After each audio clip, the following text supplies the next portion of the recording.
You are being robbed, and it is costing Americans $1.5 billion a year. We are ranking the 12 whiskeys that drain wallets and fool taste buds, bottles that emptied American pockets to the tune of $1.5 billion last year. From celebrity tax scams and corporate liquid marketing to bottles that are not even legally whiskey, every entry on this countdown proves price and hype are no match for facts, lawsuits, and cold hard math. Which bottle kicks off the list as the first step in this spiral of regret? Let us start with number 12.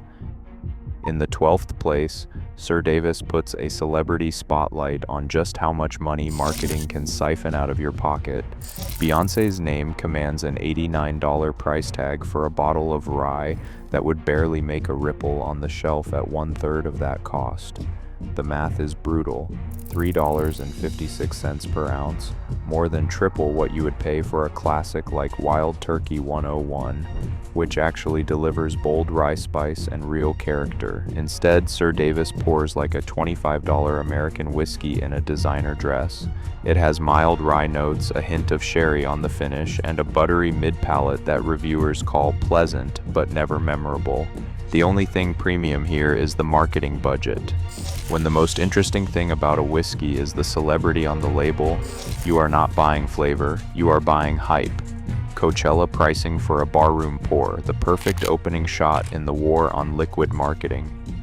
In the 11th place, proper number 12 waves the Irish flag for mediocrity and pure marketing muscle. Conor McGregor's face is plastered everywhere, but what is inside the bottle lands with all the subtlety of a cheap shot. For around $35, you are getting a basic blended Irish whiskey that critics panned with a limp score of 65 out of 100. That is 12 points behind even mainstream staples like Jameson. The first sip hits with a harsh ethanol burn, then it fades into a watery finish that tastes like it was designed for chugging, not sipping.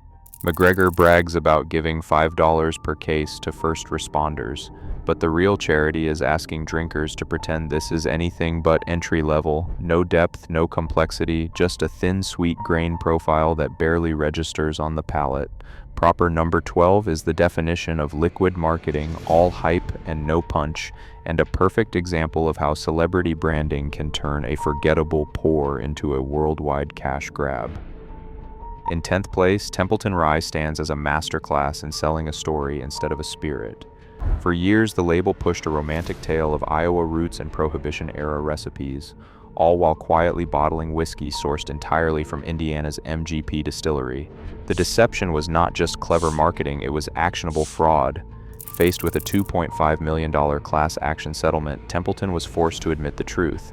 The whiskey was not made in Iowa, the Prohibition-era recipe was modern flavor engineering, and the label had to be rewritten to say, distilled in Indiana. Even the so-called original still featured in ads was a stock photo from a German catalog. To this day, Templeton Rye uses undisclosed flavor additives to mimic the taste of bootleg liquor, while staying just inside federal legal limits. Liquid marketing. When a bottle's backstory is worth more than the liquid inside, you are not drinking whiskey, you are swallowing a marketing scheme with a legal receipt attached. Number 9. Old Forester 1910 thinks you should pay $65 for a glass of bourbon with the edges sanded right off. The sales pitch is all about double barrel finishing. After aging, the whiskey goes into a second, heavily charred barrel to smooth out the flavor. Translation, you're forking over an extra $40 so they can neuter the very spice and bite that make bourbon interesting in the first place. This is whiskey with training wheels, engineered for people who want the idea of bourbon without any of the challenge. The result, a pour that is so soft, so rounded, it could have come from a focus group terrified of offending anyone's palate. The original Old Forester 86 clocks in at 1/3 of the price and actually tastes like bourbon.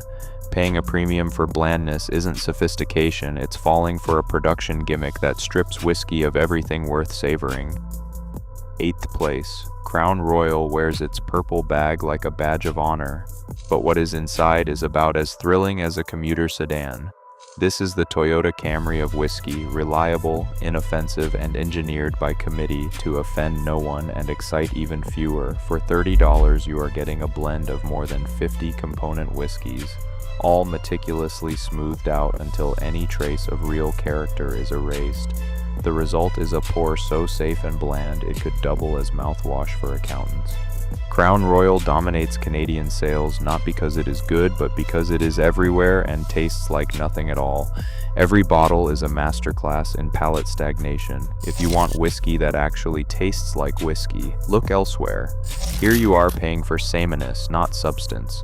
When the most interesting thing about a bottle is its velvet pouch, you know you have been separated from your money by liquid marketing at its finest. Hakushu 12 is not just a whiskey anymore, it is a Wall Street trading card dressed up in a green bottle. This single malt from Suntory once sold for $60 at any decent liquor store. Now it is listed at over $400 on retail shelves. Auction prices dropped 18% in 2024, while stores keep the sticker price high and the hype louder than ever. The liquid inside is still good, still classic Japanese malt, but the only thing rare about it now is the common sense to walk away.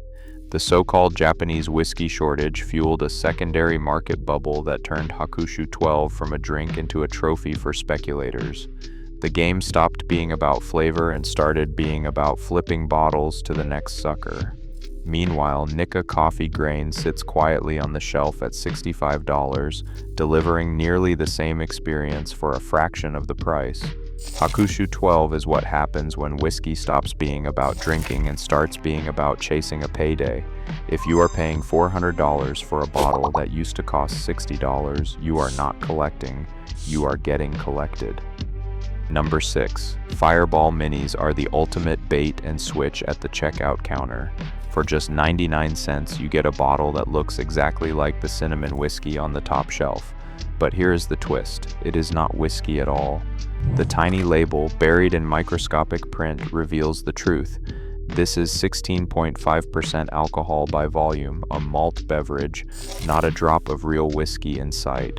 The branding and the logo are identical. The only thing separating you from a real pour is a technicality approved by the Alcohol and Tobacco Tax and Trade Bureau. Sazerac, the company behind Fireball, played the regulatory game perfectly.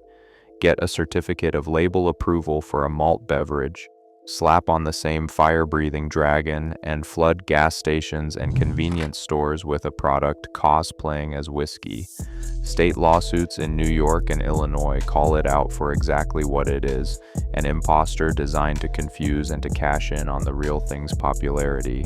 This is not just a cheap drink, this is liquid marketing, a masterclass in how identical packaging can turn a malt beverage into a whiskey imposter, separating fools from their money one mini at a time. Number 5. Jim Beam Apple is what happens when whiskey gives up and becomes a popsicle in a bottle. For $18, you get a neon green sugar bomb dripping with artificial apple flavorants, engineered to hijack your taste buds from the first sip.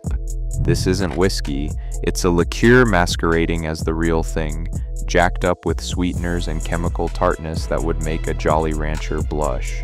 The ingredient list reads like a science experiment: whiskey, apple liqueur, natural flavors, caramel color, and enough sugar to rewire your palate for life. Every pour is a lesson in what happens when distillers chase smooth and approachable so hard they forget whiskey is supposed to taste like grain, oak, and a little bit of fire. Training your palate on Jim Beam Apple is like learning to play Beethoven on a plastic toy piano. No nuance, no complexity, just a blast of sticky, synthetic sweetness that buries any trace of real whiskey character. It's cheap, but the real cost is in taste. Once your brain gets hooked on this candy, good whiskey starts tasting wrong. That's not a gateway, it's a dead end. Number 4. Jack Daniel's Tennessee Honey is what happens when a legacy brand decides to cash in by turning whiskey into syrup. This bottle slaps a honey label on the world's most recognizable Tennessee whiskey and sells it as a $25 shortcut to sophistication. Under the hood, it's a 70-proof liqueur, noticeably weaker than real whiskey, infused with enough artificial sweetness to drown out any trace of charcoal mellowing or grain character. The flavor profile isn't subtle, a tidal wave of sticky honey, vanilla, and a faint ghost of Jack Daniel's, engineered for maximum mass appeal. The marketing machine behind this bottle is relentless, pitching it as a gateway to whiskey for people who don't actually like whiskey. Millennials and college drinkers are the primary targets, hooked by the promise of smoothness and easy shots. But what's really happening is a bait and switch, training taste buds to crave sugar instead of complexity, and teaching new drinkers that whiskey is supposed to taste like candy. This isn't whiskey evolution, it's whiskey regression, and every bottle sold is another notch in the belt for liquid marketing over real craftsmanship. Tennessee syrup disguised as whiskey, delivered by the truckload to every bar and party in America. Number 3, Kentucky Gentleman is the bottom shelf disaster that proves cheap does not mean honest. This bottle is not bourbon. It is industrial neutral grain spirits with a splash of bourbon flavoring, slapped together to barely meet the legal definition. No age statement, no real heritage, just mass-produced ethanol with a brown tint and a label that cosplays as Kentucky tradition. For $11, you are not getting a classic pour, you are getting a chemical shortcut, the kind of blend that owes more to a fuel refinery than a rickhouse. The composition is a dead giveaway. Up to 80% of what is in the bottle is neutral spirits, the same base used for vodka, with a token amount of actual bourbon added just to keep the lawyers happy. Instead of aging in charred oak barrels, most of this liquid is factory-made, then doctored with caramel color and flavoring agents to fake the taste of real whiskey.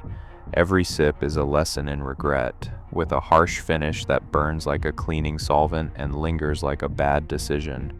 Kentucky Gentleman is marketed as a budget bourbon, but the true cost is in the hangover and the wasted dollars, proof that you can still get ripped off at the bottom of the shelf. When the label promises Kentucky charm but delivers industrial spirits in disguise, you are not saving money, you are paying for a chemistry experiment gone wrong. Number 2, Black Velvet is the bottle that turns thrift into a science experiment gone wrong. At $23 for a handle, you are paying just 52 cents per ounce, and every penny is a wager against your taste buds. This is not just cheap, it is the definition of false economy. Black Velvet's reputation is built on mass production and industrial blending, churning out a Canadian whiskey so bland and thin it makes tap water seem like a flavor bomb. The first sip hits with a ghost of caramel, then collapses into a watery metallic finish that leaves nothing but regret and a burning question. Why did you buy this? Consumer reviews read like warning labels: drain pour, regret in a bottle. The hangover starts before you finish the glass. For every dollar saved, you are buying a headache and a lingering aftertaste of disappointment. Black Velvet is not just a bad decision, it is a case study in how bottom shelf pricing can turn a nightcap into a punchline. If you think you are beating the system with this bargain, the joke is on you. 52 cents an ounce, and every drop tastes like a refund you will never get. And finally, in first place, Seagram's 7 Crown stands as the undisputed champion of terrible whiskey decisions, a bottle so infamous it has become a rite of passage for regret. This is not just bottom shelf, it is chemical warfare disguised as nostalgia. For decades, 7 Crown has dominated American sales, riding a wave of cultural inertia that started in the 1970s and refuses to die, even as every sip tastes like a dare. The nose is pure solvent, fumes of rubbing alcohol, a whisper of fake caramel, and a bitter metallic edge that promises nothing good. On the palate, it is all downhill, thin, grainy, and harsh, with a finish that tastes like regret and iodine. Drinkers joke about mixing it with 7-Up to mask the pain, but even that cannot save you from the afterburn. Consumer reviews read like public service announcements: tastes like cleaning fluid, hangover in a bottle, regret in liquid form, yet somehow millions of bottles move off the shelves every year, proof that marketing inertia can keep even the worst whiskey alive. Seagram's 7 is not just a bad buy, it is a warning label for the entire industry, a case study in how branding and habit can separate fools from their money year after year. If there is a sensory rock bottom in whiskey, this is it. The finish lingers like a bad decision at 2 in the morning, bitter, medicinal, and unforgettable for all the wrong reasons. The only thing more persistent than the aftertaste is the cycle of regret that follows every pour.